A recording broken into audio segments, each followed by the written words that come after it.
The crystal vase shattered against the marble floor, spraying water and white lilies across Chidinma's wheelchair. Her husband Chukwuemeka stood above her, his face twisted with contempt as their housemaid Aisha gasped from the doorway. "Look at you," he spat, his voice carrying through the open windows of their Ikoyi mansion where neighbors on their morning walks could hear every word. "Can't even stand up to clean your own mess. What kind of wife are you? What would you do if your spouse humiliated you like this in front of everyone? Hit like if you've ever felt disrespected in your own home, and comment below where you're watching from." Chidinma Okafor had not always been confined to a wheelchair. 3 years ago, she had been a successful fashion designer in Lagos, Nigeria, her boutique on Victoria Island attracting celebrities and politicians' wives. She had met Chukwuemeka Okafor at a gallery opening in Lekki, tall, charming, ambitious. He was a real estate developer with connections that stretched from Lagos to Abuja. Their wedding had been the social event of the season, covered by every lifestyle magazine in Nigeria. But everything changed on their second anniversary. The car accident on 3rd Mainland Bridge had left her with a spinal injury. The doctors said she might walk again with extensive therapy and time. Chukwuemeka had promised to stand by her. For better or worse, he had whispered in the hospital, holding her hand. That was 18 months ago. The man before her now bore no resemblance to the husband who had made those promises. "Emeka, please," Chidinma said quietly, her dignity refusing to crack even as humiliation burned through her chest. "The children will hear you." "The children?" He laughed, a sharp, ugly sound. "You mean my children? The ones you can barely take care of anymore? Thank God Aisha is here to actually run this house." Aisha shifted uncomfortably in the doorway, her eyes downcast. At 23, she had been working for the Okafors for 6 months, and Chidinma had treated her like family. But lately, Chidinma had noticed something: the way Aisha's eyes followed Chukwuemeka, the way she lingered when bringing him breakfast, the expensive phone she suddenly carried. Chidinma waited until midnight before making her move. The house was silent except for the gentle hum of the air conditioning and the distant sounds of Lagos traffic beyond their estate walls. She wheeled herself to her home office, the room Chukwuemeka had dismissed as her little hobby space, and locked the door behind her. Her laptop glowed in the darkness as she opened a secure folder she had been building for weeks. Before the accident, she had been more than just a fashion designer. She had also managed all the finances for her boutique, understanding contracts, accounts, and legal documents with the precision of a trained accountant. Those skills had not disappeared with her mobility. What she had discovered would destroy Chukwuemeka. Do you think she'll go through with it? Drop a like if you're Team Chidinma, and comment where you're watching from: Lagos? London? New York? Let us know.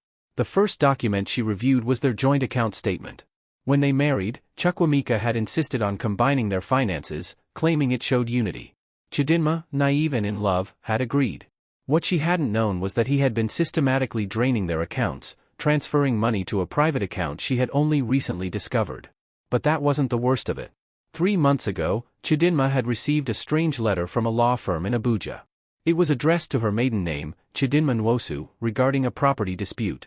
Confused, she had called the firm only to discover that Chukwuemeka had been trying to transfer the deed of their Ikoyi mansion, a property that had been her inheritance from her late father, into his name alone.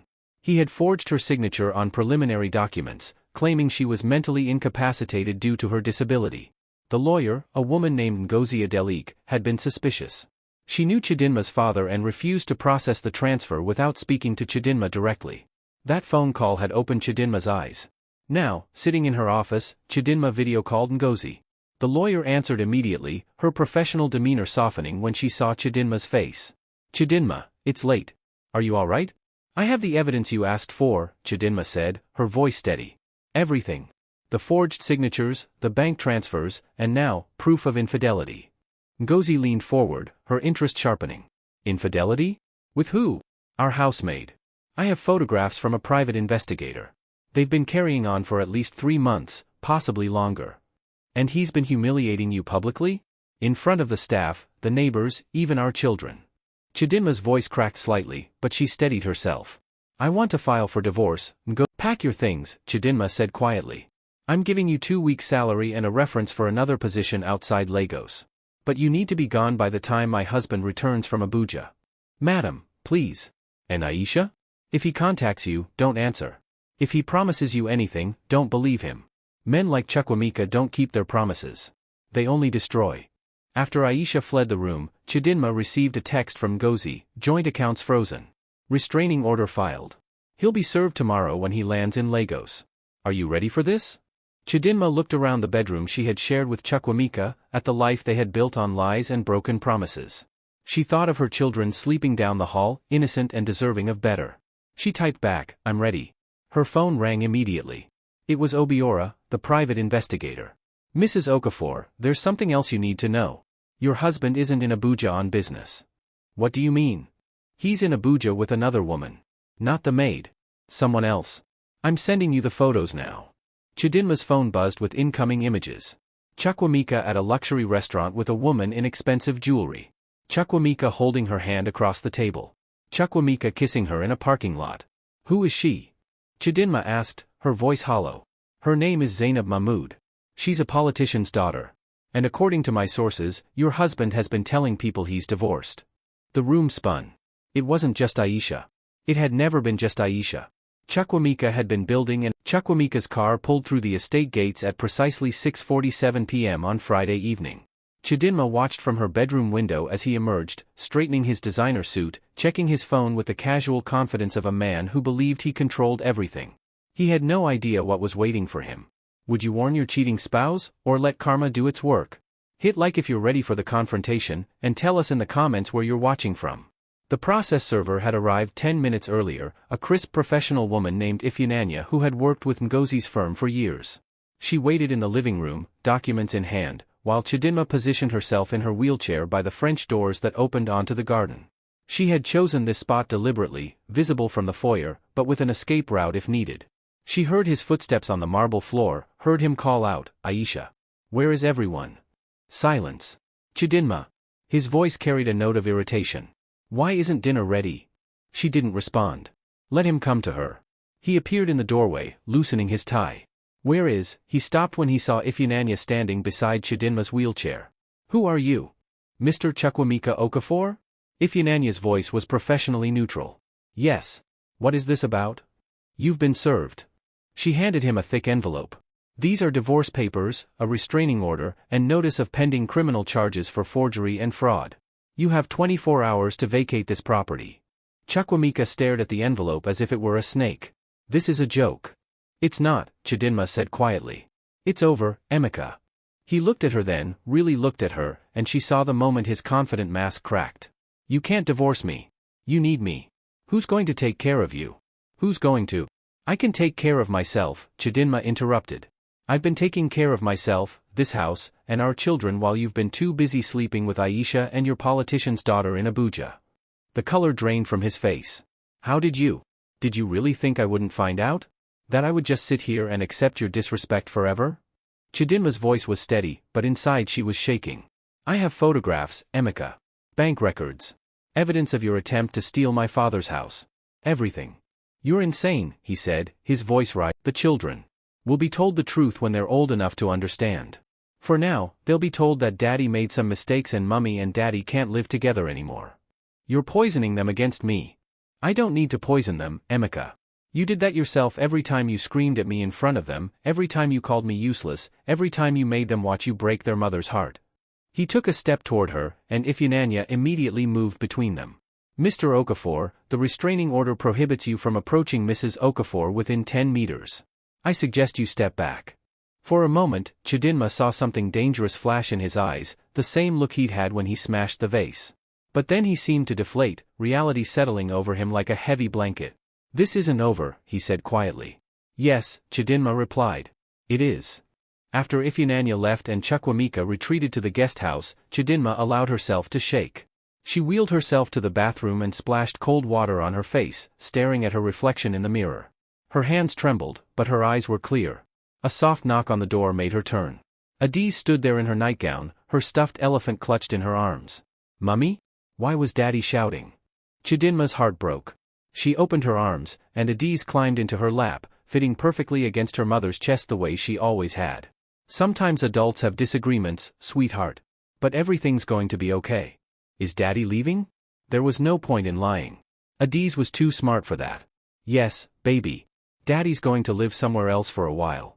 But he still loves you very much, and you'll still see him." "Because of your wheelchair?" "No, sweetheart. Never because of that. The wheelchair doesn't change who I am. Daddy and I we grew apart. Sometimes that happens with grown-ups. The morning arrived with Lagos traffic and the sound of Chidinma's children laughing in the kitchen. She had slept poorly, her dreams haunted by courtrooms and judges who looked at her wheelchair instead of her face. But she woke determined, dressing in a sharp business suit she had designed herself, navy blue with gold accents that complemented her brown skin. Ngozi arrived at 8 o'clock sharp, her briefcase heavy with documents. Can you imagine fighting for your own children after everything she's been through? Drop a like if you're rooting for Chidinma, and comment where you're watching from. We love hearing from you. He's claiming you're mentally unfit because of depression following the accident, Ngozi said without preamble, spreading papers across Chidinma's dining table. He's got a statement from a doctor, Dr. Adeyemi, saying you've been prescribed anti-anxiety medication and that you're emotionally unstable. Chidinma's blood ran cold. Dr. Adeyemi is Chukwuemeka's cousin. I saw him once, right after the accident, for pain management. He gave me medication for 2 weeks. I haven't seen him in over a year. That's what I thought. Ngozi made a note. We'll need your actual medical records from your current doctors. Do you have a therapist? Yes. Dr. Foleko Gunsala. She's been helping me deal with the physical and emotional aspects of my injury. She can testify that I'm completely competent. Good. We'll also need character witnesses. People who can speak to your parenting, your mental state, your role in the children's lives. Chidinma thought of the mothers from Adi's school, the staff at her boutique, her sister Neoma who lived in Abuja. I can get them. There's something else. Ngozi's expression darkened. Chukwuemeka has hired barrister Olumide Bello. The name meant nothing to Chidinma, but clearly it should have. Who is he? The most ruthless divorce lawyer in Lagos. He specializes in high-net-worth divorces and custody battles. He's expensive, connected, and he doesn't lose. How can Chukwuemeka afford him? His accounts are frozen. That's what concerns me. Someone is funding this. Someone with deep pockets. The politician's daughter, Chidinma realized. Zainab Mahmoud's family had money and power. If they were backing Chukwuemeka, this fight would be even harder than she had anticipated. What do? We fight harder, Ngozi said simply. We document everything. We build an airtight case. And we prepare for war. After Ngozi left, the pieces clicked into place. Chukwuemeka hadn't just been having an affair, he had been planning to abandon his family completely, to marry into money and power, to start over as if Chidinma and their children never existed. Why are you telling me this? Chidinma asked. Because I'm angry, Zainab said, her voice shaking. He made a fool of me. But more than that, he lied about you. He painted you as a bitter, disabled woman who couldn't be a proper wife. And when my father's team showed me the truth, showed me who you really are, what you've accomplished, I realized that Chukwuemeka is a monster. You deserve to know what he was planning. What else do you know? Zainab pulled out her phone and showed Chidinma a series of text messages. These are conversations between Chukwuemeka and my father's assistant, negotiating the bride price. He was asking for an enormous amount, claiming it was traditional. But really, he needed the money to pay off his debts. Can I have copies of these? Already sent to your lawyer. Zainab smiled grimly. My father may be a politician, but he's an honest one. He doesn't tolerate men who abuse women or deceive their families. He's prepared to testify on your behalf if needed.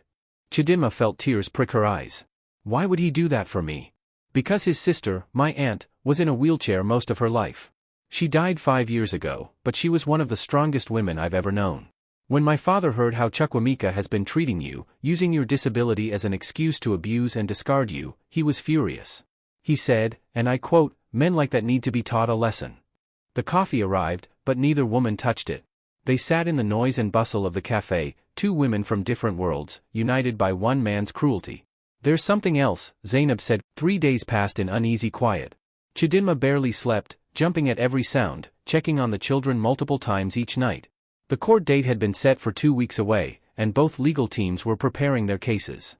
But the silence from Chukwuemeka was more terrifying than his threats. Then, on Wednesday morning, everything exploded. What happens when a man has nothing left to lose? Hit like if you're nervous for what comes next, and comment where you're watching from. Chidinma woke to find her phone flooded with messages. Dozens of texts, missed calls, social media notifications. Her hands shook as she opened the first message, from her sister Neoma. Chidinma, what is going on? There's a video. Call me immediately. A video? Chidinma's stomach dropped. She opened Instagram and saw that she'd been tagged in hundreds of posts. The top one showed a video with over 200,000 views, posted just 3 hours ago. She pressed play. The footage was grainy, clearly taken on a hidden camera. It showed Chidinma in her bedroom, struggling to transfer from her wheelchair to her bed. The angle was invasive, humiliating, showing her at her most vulnerable. But it was the voiceover that made her blood run cold, Chukwuemeka's voice, edited and manipulated. This is what I have to deal with every day. She can't take care of herself, let alone our children. She's unstable, dependent, a burden. The courts need to see the truth about Chidinma Okafor. The video had been shared across multiple platforms, Instagram, Facebook, Twitter, even TikTok. The comments were brutal. Poor man, having to carry that burden. Those children deserve a real mother. She's playing the victim, but look at her, she can't even get into bed alone. But there were other comments too. This is abuse. This is domestic abuse caught on camera. Imagine violating your wife's privacy like this. Disgusting. The wheelchair isn't the problem, her husband is. Chidinma called Ngozi, her voice shaking. Did you see? I saw. And Chidinma, this is good news. Good news? He just humiliated me in front of the entire country. He just proved exactly what we've been claiming, that he's been emotionally abusing you, invading your privacy, and using your disability as a weapon. This video is evidence. And the fact that he's trying to manipulate public opinion shows how desperate he is. The judge will see right through it. But the comments, people believe him. They think I'm incompetent. Some people will always be cruel. But others see the truth. Look at the trending hashtag. Chidinma switched to Twitter and saw hashtag #StandWithChidinma trending in Nigeria. Thousands of people were defending her, sharing stories of their own disabilities or loved ones with disabilities, calling out Chukwuemeka's abuse. One tweet from a popular Nigerian feminist activist had over 50,000 likes. The real scandal isn't that Chidinma Okafor uses a wheelchair. It's that her husband secretly filmed her in her bedroom, violated her privacy, and is trying to use her disability to take her children. This is what misogyny looks like. Hashtag #StandWithChidinma. Another from a celebrity had 40,000 retweets. I know Chidinma Okafor. She's one of the most talented designers in Nigeria. The wheelchair doesn't define her, her strength does. Shame on Chukwuemeka Okafor for this disgusting attack. Hashtag #StandWithChidinma. By noon, the story had been picked up by major news outlets. Channels TV, TVC, even BBC Africa were running segments about the viral video and the custody battle. Disability rights activists were organizing protests outside the courthouse. And then Chidinma's phone rang. It was Amara, her business partner. Chidinma, our website just crashed. We're getting so many orders I can't keep up. People want to support you. They want to buy your designs. This is huge. Amara, I can't think about business right now. Listen to me. This isn't just business. This is you showing the world that you're not a victim. That you're a successful, creative, capable woman who happens to use a wheelchair. Every dress you sell, every design you create, it's proof that Chukwuemeka is lying. Chidinma took a shaky breath. Amara was right. She couldn't hide. She couldn't let Chukwuemeka's narrative be the only one people heard. What do you need me to do? A video. Just you, talking about your designs, about your work, about who you really are. We'll post it on all platforms. Let people see the real, but I'm still here. I'm still designing clothes that make women feel beautiful and powerful. I'm still raising my 2 amazing children. I'm still living my life with purpose and dignity. This week, a video of me was shared without my consent, showing me at my most vulnerable. It was meant to humiliate me, to make people think I'm incompetent. But all it really shows is how desperate my husband has become to control a narrative he no longer owns. I'm not perfect. I have hard days. I need help sometimes. But needing help doesn't make me weak. It makes me human. And I'm fighting, not just for myself, but for every person with a disability who has been told they're not enough. Who has been judged, dismissed, or underestimated because of how their body works. If you're watching this, if you're going through something similar, please know, you are worthy. You are capable. And your disability does not define your value as a person, a parent, or a human being. Thank you for standing with me. And to anyone who wants to support our work, you can find my designs at nomadikwibichdinma.com. She posted the video across all platforms and waited. Within an hour, it had 100,000 views. Within 2 hours, 500,000. By evening, over 2 million people had watched Chidinma's video. The comments were overwhelmingly supportive. International news outlets picked up the story. Celebrities shared her designs. Orders flooded in so fast that Amara had to hire 3 new seamstresses. But the most important message came from Ngozi. Judge Akinwale just called. She's seen the videos, both of them. She wants to move up the custody hearing to tomorrow. She said, and I quote, "I've seen enough." Chidinma's heart raced. Tomorrow. The fight she'd been preparing for was suddenly happening immediately. That night, as she put her children to bed, Adiz asked, "Mummy, why are people talking about you on TV?" Chidinma chose her words carefully. "Because Mummy and Daddy are having a disagreement, and some people want to know who's telling the truth." "You're telling the truth," Adiz said with the absolute certainty of a 7-year-old. "You always tell the truth." "I try to, baby. Will we have to go live with Daddy?" The fear in her daughter's voice broke Chidinma's heart. "I'm going to do everything I can to make sure you and your brother stay with me. But no matter what happens, I will always love you. Always." After the children were asleep, Chidinma sat in her bedroom, the same room where Chukwuemeka had secretly filmed her. She looked at the wheelchair beside her bed, the physical therapy equipment in the corner, the rail she used to help herself move around. For 3 years, she had looked at these things as symbols of what she'd lost. But tonight, they looked different. They were tools that helped her survive. Proof of her resilience. Evidence of a life rebuilt, inch by painful inch, despite everything trying to break her. Her phone buzzed. A message from an unknown number. "You think you've won. But tomorrow you'll see what happens to women who don't know their place. I'll take everything from you. Starting with your children." It was Chukwuemeka, texting from yet another disposable number. Chidinma didn't respond. She simply forwarded the message to Ngozi, adding, "More evidence for tomorrow." Then she turned off her phone and went to sleep. Because tomorrow, she would face her husband in court. And only one of them would walk out victorious. The courtroom battle is next. Who do you think will win? Comment your predictions, and don't forget to like and subscribe. This story is reaching its climax. The Lagos High Court was an imposing colonial building in the heart of the city, its white pillars and high ceilings designed to intimidate. Chidinma arrived at 8:30 a.m., wheeling herself through a crowd of reporters, photographers, and supporters holding signs that read #StandWithChidinma and "Disability is not inability." Inside, the courtroom was packed. Journalists filled the gallery, cameras ready. Disability rights activists sat in solidarity. And at the front, separated by their legal teams, sat Chidinma and Chukwuemeka. Can you imagine facing your abuser in court like this? Drop a like if you admire her courage, and tell us where you're watching from. He looked different, thinner, tired, his expensive suit unable to hide the desperation in his eyes. When he saw her, his face twisted with something between rage and fear. Judge Akinwale entered, a stern woman in her 60s with silver hair and a reputation for no-nonsense rulings. Everyone stood, or in Chidinma's case, straightened in her wheelchair. "We're here today regarding Okafor versus Okafor," the judge began. Custody of 2 minor children, Adiz and Chinedu Okafor, ages 7 and 5 respectively. I've reviewed the preliminary filings from both parties, and I've seen the videos that have circulated this week. Barrister Bello, you represent Mr. Okafor? Alyamide Bello stood, a shark in an expensive suit.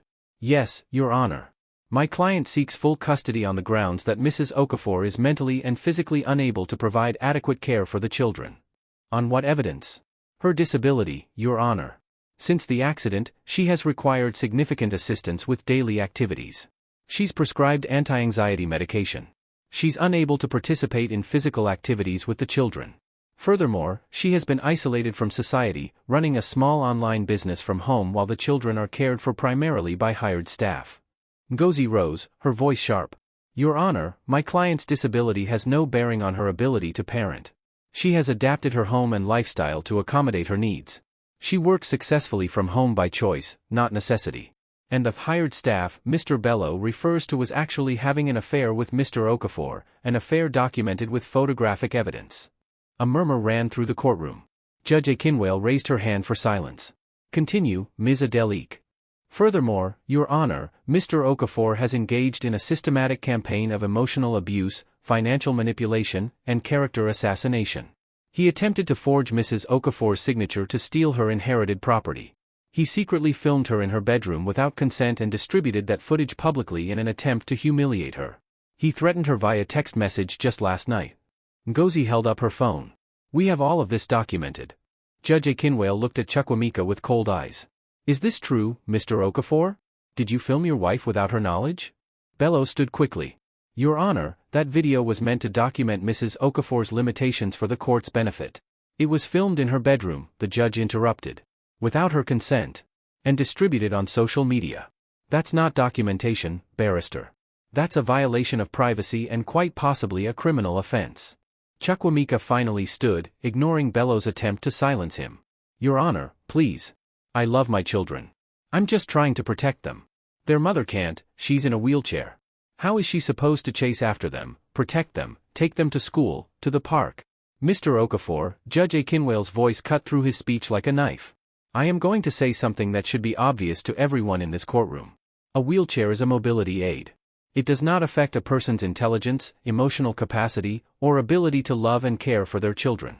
Are you seriously suggesting that every parent with a disability is unfit? No, but because I should inform you that I grew up with a mother who used a wheelchair. She was the finest parent anyone could ask for. She attended every school event, every birthday party, every milestone in my life. The wheelchair was irrelevant. The courtroom was dead silent. Now, the judge continued, I'm going to hear from some witnesses. Ms. Adelik, call your first witness. Ngozi stood. I call Dr. Foleko Gunsala. Chidinma's therapist took the stand, a dignified woman in her 50s. She testified about Chidinma's mental health, her progress since the accident, her dedication to her children. In my professional opinion, Dr. Ogunsala said, Chidinma Okafor is one of the most resilient and psychologically healthy patients I've worked with. She has adapted to her disability with remarkable grace. She experiences normal levels of stress and occasional sadness, as anyone would in her circumstances, but she is absolutely not mentally unstable or unfit to parent. Next came Adi's school principal, who testified that Chidinma attended every parent-teacher conference, every school play, every event. She's one of our most involved parents, the principal said. The wheelchair has never been a barrier to her participation in her daughter's education. Then Amara took the stand, describing Chidinma's successful business, her creativity, her work ethic. She manages a team of 5 people, oversees production, handles clients. She's one of the sharpest business minds I know. Finally, Ngozi called Zainab. Chukwuemeka's face went purple with rage, but Bello held him back. When it was the defense's turn, Bello called Dr. Adeyemi, Chukwuemeka's cousin. His testimony about Chidinma's supposed depression and medication fell apart under Ngozi's cross-examination when he admitted he hadn't seen Chidinma in over a year and that his assessment was based solely on what Chukwuemeka had told him. The final witness was supposed to be a character witness for Chukwuemeka, his business partner. But when called, the man failed to appear. Because, as Ngozi revealed to the court, that business partner was currently being investigated for fraud in connection with one of Chukwuemeka's property deals. Judge Akinwale called for a 30-minute recess. Chidinma wheeled herself to a quiet corner of the courthouse, surrounded by her legal team and supporters. Her hands were shaking, but her mind was clear. When court reconvened, the judge wasted no time. I've heard enough testimony to make my ruling, she said. Mr. Okafor, your case is built entirely on the premise that your wife's disability makes her unfit to parent. This is not only false, it's offensive. Furthermore, the evidence shows a pattern of abuse, manipulation, and criminal behavior on your part. The secret filming, the forgery, the financial fraud, these are the actions of someone unfit to have custody of minor children. Therefore, I am awarding full physical custody of Adiz and Chinedu Okafor to their mother, Chidinma Okafor. You will have supervised visitation every other weekend, pending a psychological evaluation and completion of a domestic abuse intervention program. You are also ordered to pay child support in the amount of 500,000 naira per month, and you are prohibited from contacting Mrs. Okafor except through legal channels. Furthermore, I am referring the matter of the forged signatures and the privacy violation to the police for criminal investigation. This court is adjourned. The gavel came down. For a moment, Chidinma couldn't breathe. And then the courtroom erupted. Her supporters cheered. Reporters shouted questions. Ngozi hugged her tightly. Across the room, Chukwuemeka stood frozen, his world collapsing around him. Security had to restrain him as he shouted, "This isn't over. You'll pay for this, Chidinma. All of you will pay." But his threats meant nothing now. Chidinma had won. Outside the courthouse, she gave a brief statement to the press, her voice steady and strong. Today, justice was served. Not just for me, but for every person with a disability who has been told they're not enough. We are enough. We are worthy. And we will not be silenced. That night, back home, Chidinma lay in bed with Adiz and Chinedu curled up beside her. They had celebrated with ice cream and movies, and now they were finally asleep, peaceful and safe. Her phone buzzed with messages of congratulations from around the world. Orders for her designs had tripled. Interview requests poured in. But all of that could wait. For now, she just held her children close and let herself feel what she hadn't allowed herself to feel in 3 long years. Hope. But as she drifted off to sleep, a final text message came through from an unknown number. Congratulations, Chidinma. You won. But victories don't last forever. Watch your back. Her eyes opened in the darkness. It was over in court. But something told her this wasn't over at all. Yes.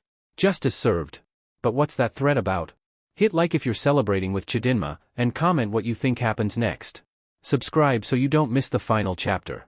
6 months had passed since the court ruling, and Chidinma's life had transformed in ways she never imagined. Her boutique, Namadik by Chidinma, now had a flagship store in Victoria Island and was expanding to Abuja. She had been featured in Vogue, given a TEDx talk about resilience and disability, and become a vocal advocate for disability rights across Africa. But success had not come without a price. How do you rebuild after everything? Drop a like if you're ready for the final chapter, and tell us in the comments where you're watching from for the last time. The threatening messages had continued sporadically, never enough to trace, always just enough to keep her on edge. Chukwuemeka had been charged with fraud and sentenced to community service and probation, but he had disappeared after his sentencing, violating his supervised visitation agreement. Chidinma had hired private security and moved to a new house, still in Lagos, but in a more secure compound. Adiz and Chinedu were thriving, attending a new school where Chidinma was an active member of the PDA. They saw a family therapist weekly to process their father's absence and the divorce. Life was good. Better than good. So why couldn't Chidinma shake the feeling that something was coming? The answer arrived on a Tuesday morning in the form of Ngozi's frantic phone call. Chidinma, we have a problem. Chukwuemeka filed an appeal. He's claiming new evidence that proves you manipulated the court. What evidence? I don't know yet. But his new lawyer, someone even more expensive than Bello, has scheduled an emergency hearing for next week. They're asking for the custody ruling to be reversed. Chidinma's blood ran cold. How is he paying for this? He's supposed to be broke. That's what I'm trying to find out. But Chidinma, if there's anything at all, that they could twist against you, you need to tell me now. Chidinma thought back over the past 6 months. She had been careful, documented everything, followed every court order to the letter. There was nothing.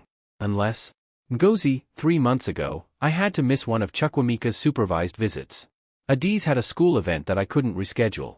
I called ahead, offered to reschedule the visit, but he never showed up anyway. Could they use that? Possibly. What else? That's it. I swear. But the hearing revealed that Chukwuemeka had been busy. His new lawyer presented a carefully constructed narrative. Chidinma had deliberately scheduled conflicts during his visitation times. She had coached the children to say negative things about him. She had used her public platform to alienate him from his own children.